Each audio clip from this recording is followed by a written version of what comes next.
Okay, so I'm super excited that we are going into this part because about frequency separation, there was told really a lot of things, especially on YouTube. You can find a lot of videos, and that's actually really just a small part about the things you can find about frequency separation and just a very small part of knowledge about frequency separation.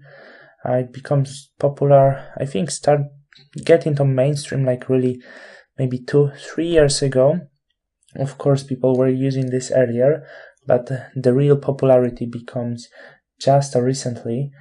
And I find this really important as I know many people overuse this technique. We have to know that frequency separation can be helpful for your retouch, but actually cannot do all of the job. So in this lesson, actually, I'm going to show you how to use this very well, or maybe in general in this section, because this lesson is just going to cover one part of our retouch, and of course there will be much more about frequency separation because I'm going to tell you everything that you need to know and everything I actually discovered about this technique, how I work, different techniques, how you can fix some things using this powerful technique. So all the things you really need for your retouch you can find in this section about frequency separation, of course, because don't forget, do other things as well. So many people probably start from the low layer. In this case, I prefer to start from the high layer, so I'm going to sort out the details. And the thing about the details, I'm always trying to do as much as I can without frequency separation. But when I'm going into this step, which is important for me, I usually use this. I'm trying to find the things that I actually missed before.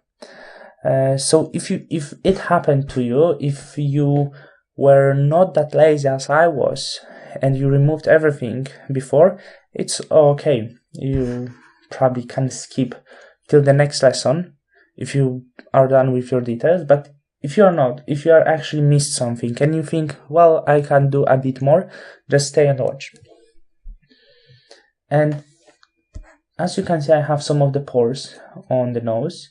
As well, I have between the eyebrows, I don't find this area that beautiful. So yeah, there's few things that has to be done. The skin texture isn't really perfect, but this thing over here, I think we're going to sort out using low frequencies. So yeah, there's few things, as you can see, small spots that actually could be fixed.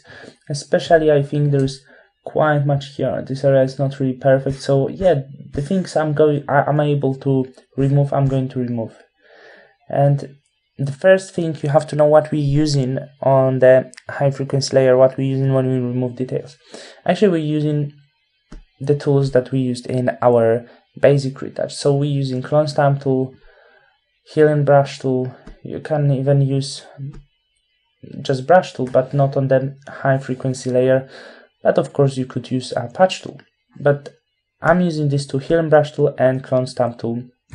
And the thing that is very important, and I have to tell you this, is many people still working with soft hardness, and it's a huge mistake made by many people. No matter if you're working with healing brush tool, where I usually set the hardness at 90%, 100, and when I'm working with clone stamp tool, I'm using hard edged brush as well, but hardness usually keep between 90 and 100. 90 is totally okay. And why I'm doing this actually, because if we're going to work with soft edged brush, we can smooth out the details, and we don't want this. We can blur out some of the texture, and you have to know, in high-end beauty retouch, we want to keep the maximum from the texture. We don't want to smooth the skin. So actually, I've got many questions how to smooth out the skin, and why when I'm retouching, when I'm doing high-end beauty retouch, why the skin is not smooth, and how to do this. So I'm telling you right now, I do this. I do this to make it look nice, and I do this to make it look natural. And in high-end beauty retouch, smoothing the skin is not something you really want. You want to keep the texture, and you want to make the skin as clean as it's possible, but you don't want to pay the price of the texture. So yeah, we're going to make the skin very clear, remove all of the bad shadows, bad tones, but we're going to keep the texture. So that's the best way to do this. Use hard-edged brush, no matter if you're working with clone stamp tool or hidden brush tool. The other thing that I can tell you is, if you cannot find the details, there's always small help for this. I think in this image it won't be a huge problem, but sometimes maybe I can miss some. So what I recommend, you go to curves, or maybe at first I'm just going to change the linear light to normal, the blending mode on the high layer. So you're going to see this much more clear. That's the actual texture of the model.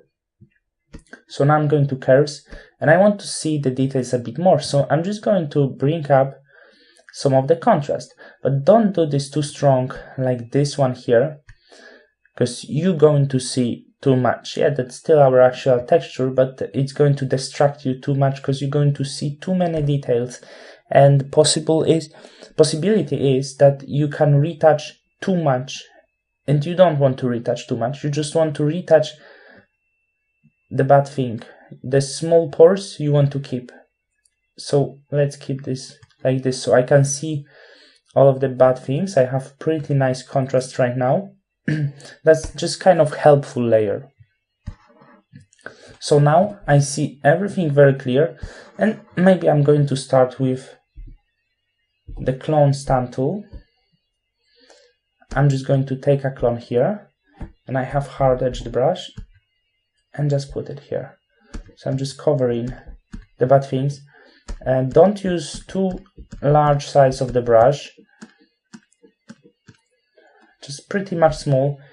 And don't be afraid to take a lot of clones, because I really like to take a lot of this. Of course, some people just take one and paint all of the area. I wouldn't recommend this. You want your image looks really nice. And what I have to say, with this high frequency layer, I'm using mostly clone stamp tool, but try your own, try the things you feel the best, because there is not rule. Don't try to use just one tool, just check what works the best for you, and you will find the things that mostly satisfy you.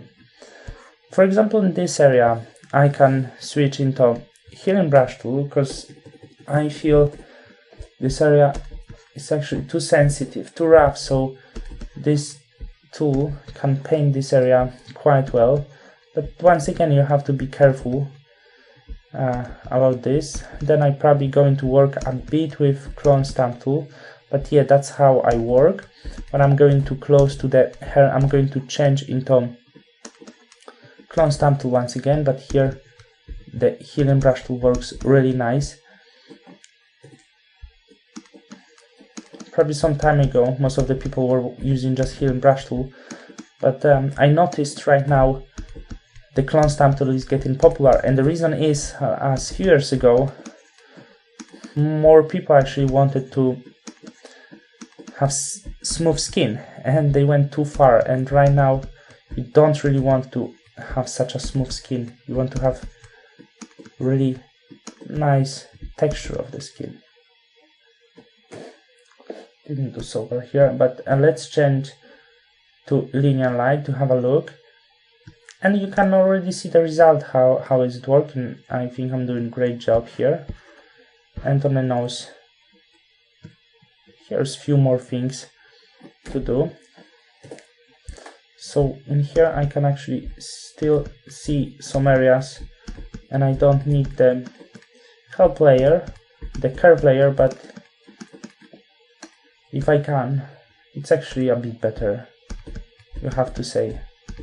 You don't have to struggle that much, and the contrast, it's not that strong, so I won't really have so much troubles.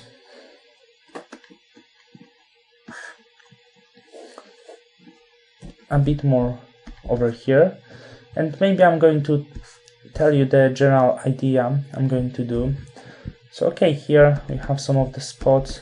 I'm not going to remove all of them, but yeah, just the rough area, because it's all about texture. We have some rough area over here, so these things, yeah, I'm going to remove.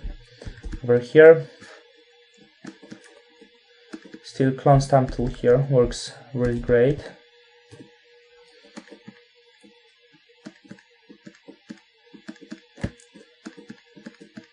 And what I'm going to do right now, or what I want to do to not make you bored, because it's going to take a while, and I don't want to, like, maybe 15 minutes or something like this. It's just quick retouch, and it depends on how fluent you can be with Photoshop or just with clone stamp tool.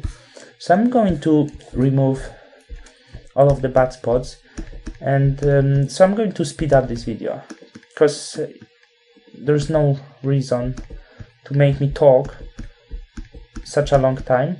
So I'm just going to speed up this video so you won't be bored. But one thing, as you can see, I zoomed this in right now, but what I recommend you have this distance. It can be a bit more, something between this, so you can see all of the spots that you actually have to remove from this distance. I believe that's the kind of optimal distance, and I'm really happy with this. And most of the job I'm going to do from this distance. Many people zoom this image too much, and it's great because you can see all of the details, but the problem is you're going to see too many details and you can over retouch your image. So what I recommend you, don't zoom this too much, but keep the distance, and you will get the most optimal retouch. Like, you won't retouch too much, it won't be overdone. So keep some of the distance, as me right now. You can see clearly all the things you need to remove. You don't need to zoom this more. Of course, it needs some work, because after a while you will become a bit more precise. So from this distance won't be a problem.